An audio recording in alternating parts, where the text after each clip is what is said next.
Once again, the memory of the famous Bloody Sunday in 1965 is more actual than ever. The 600 civil rights activists that were brutally repressed by state troopers while trying to march for the right to vote in the city of Selma, Alabama, have been remembered this week during its 56th anniversary. This episode forced the Voting Rights Act of 1965 to be approved. The Voting Rights Act of 1965 was passed to try to protect the rights of people to vote where they weren't being protected previously.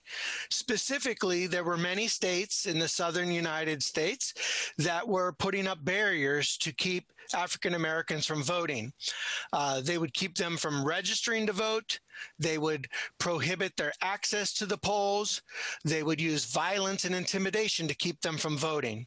And so the Voting Rights Act of 1965 gave power to the federal government, the Department of Justice, to be able to intervene in the local elections to make them more fair. Voting rights movements indicate that many states continue to violate the act. They say that voters of color are more likely to face long lines at the polls and are disproportionately affected by voter identification laws and limited opportunities to vote by mail.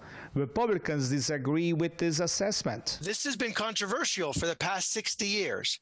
States make the rules on their elections and they want to maintain those rules.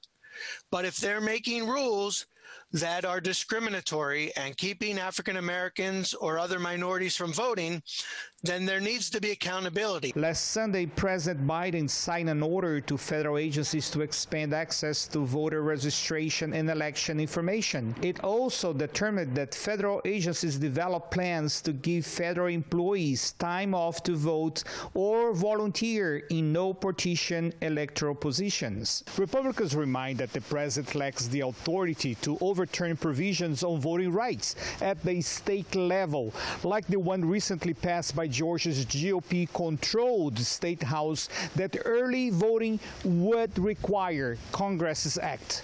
Reporting from Miami, Rodney Carvello, Press TV.